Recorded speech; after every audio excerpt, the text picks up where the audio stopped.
Hello दोस्तों, welcome to my YouTube channel. तो आज हम इस वीडियो में देखेंगे differential equation of first order and higher degree. तो एसी डिफरेंशियल इक्वेशन का जनरल फॉर्म होता है dy upon dx power n plus c1 dy upon dx power n minus 1। इस टाइप से Cn इक्वल टू 0। इसमें Ci यानी कि 0, 1 से लेकर n तक है, वो है हमारे function of x and y। वो मेजरली हम dy अपॉन dx को p से एज्यूम कर लेते हैं।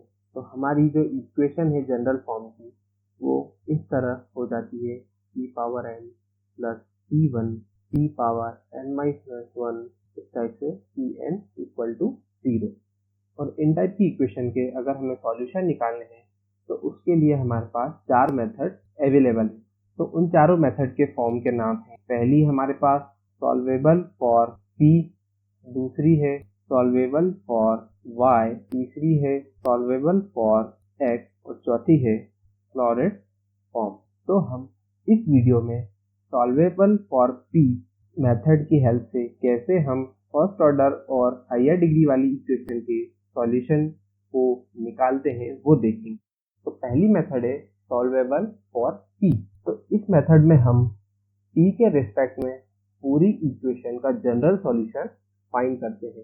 तो आप सोचोगे कि हम इसमें सॉल्वेबल फॉर p वाली मेथड ही क्यों अप्लाई कर रहे हैं। तो ऐसी इक्वेशन में जिनमें p के फैक्टर्स निकल के आ जाते हैं, तब हम उसको सॉल्वेबल फॉर p की हेल्प से सॉल्व करते हैं। तो देखिए, अगर कोई equation p minus f1 x, y into p minus f2 x, y इस टाइप से p minus fn, y equal to 0, इस टाइप में अगर कोई इक्वेशन को हम फैक्टर्स के फॉर्म में लिख रहे हैं और हर एक फैक्टर में हमारी p है वो आ रही है, तो इस इक्वेशन का जनरल सॉल्यूशन क्या होगा?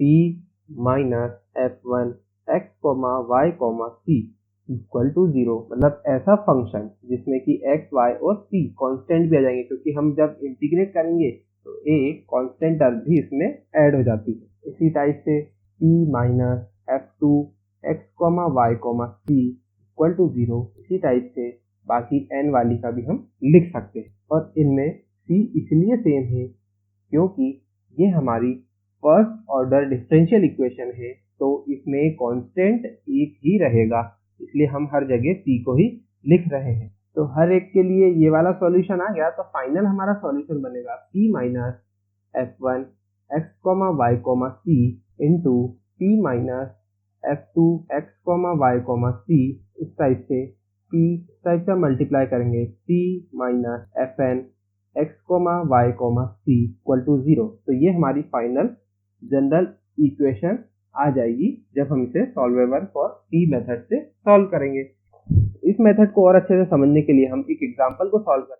तो ये रही हमारी पहली इक्वेशन, जिसको कि हमें पहले फैक्टर्स के फॉर्म में डिवाइड करना है। तो ये एक क्वाड्रेटिक इक्वेशन टाइप की इक्वेशन है, तो इसको पहले हम स्प्लिटिंग द मिडिल टर्म से स्प्लिट कर देते हैं। E square minus 5p minus 2p plus 10 equal to 0। p common ले लेंगे तो यहाँ पे बचेगा p माइनस 5, यहाँ से माइनस 2 कॉमन ले लिया तो यहाँ पे बचा p माइनस 5 इक्वल टू 0। फिर p माइनस 5 को भी कॉमन ले लेंगे, p माइनस 5 को भी कॉमन ले लेंगे, तो p minus 5 into p minus 2 equal to 0। इन दोनों को अलग अलग लिख देंगे। इधर आ जाएगा p माइनस 5 इक्वल टू 0 और इधर जाएगा p minus 2 equal to 0। p होता है हमारा, p इक्वल टू होता है dy अपॉन dx। तो dy upon dx equal to 5, dy equal to 5 dx, दोनों साइड इंटीग्रेशन करेंगे तो इधर आ जाएगा y equal to 5x plus c। इसी टाइप से फाइनल इक्वेशन आ गई हमारी सॉल्यूशन की y minus 5x minus c equal to 0। ये हो गया dy upon dx equal to 2, dy equal to 2 dx। ये इंटीग्रेशन करेंगे दोनों साइड हम, तो हमारी इक्वेशन आ जाएगी y equal to 2x plus c। एक साइड लेफ्ट साइड सभी टर्म को ले आएंगे तो minus 2x minus c equal to 0। अब ये दो हमारे फैक्टर्स की इक्वेशन आ गई है। अब इन दोनों फैक्टर्स को आपस में मल्टीप्लाई करके लिखना है।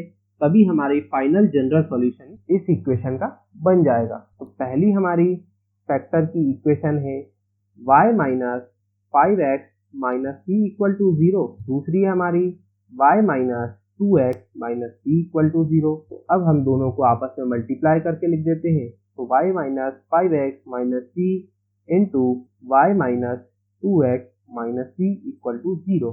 तो ये आ गया हमारा फाइनल जनरल सॉल्यूशन इस गिवन इक्वेशन का। तो हम देखते हैं अब अगला क्वेश्चन, जिससे कि आपको और अंडरस्टैंडिंग हो जाएगी इस कॉन्सेप्ट। तो अब हम इसे सॉल्व करते हैं p की मेथड की हेल्प से। तो इसलिए हमें पहले p के फैक्टर बनाने पड़ेंगे। तो उसके लिए हम क्या करते हैं, हर एक टर्म में से p को कॉमन निकालेंगे। तो अब हमारे पास बचेगा xy into P square plus square minus 2y square into p minus 2xy equal to 0। ये आ गया अब हमारे पास xy p square plus X square P minus 2y square P minus 2xy equal to 0। तो अब हम क्या करेंगे, x p को बाहर निकालेंगे। तो हमारे पास बचेगा yp प्लस x की टाइप से यहाँ से माइनस 2y को कॉमन निकालेंगे। तो यहाँ पे बचेगा yp प्लस x। प्लस क्यों आया, क्योंकि यहाँ पे हमने माइनस 2 बाहर निकाला है। तो यहाँ पे फिर प्लस ही बचेगा इक्वल टू 0। अब ये वाली पूरी टर्म और ये वाली पूरी टर्म कॉमन है, तो इसको भी हम बाहर निकाल लेंगे। तो हमारे पास बचेगा yp plus x into xp minus 2 equal to 0। तो अब हमारी इक्वेशन चेंज हो गई है फैक्टर्स के फॉर्म में, और हर एक फैक्टर में p भी हमें दिख रहा है। तो अब हम क्या करेंगे, अलग अलग फैक्टर को अलग अलग हिसाब से ट्रीट करेंगे। तो p इक्वल टू 0 लिख दिया, फिर yp plus x equal to 0 और xp minus 2 equal to 0। p क्या पता है हमें, p इक्वल टू होता है dy अपॉन dx। तो यहाँ पे इसको एक्सपेंड कर देंगे। तो dy upon dx equal to 0। तो dy इक्वल टू 0 और इंटीग्रेट करने पे हमारे पास y इक्वल टू 3 आ गया।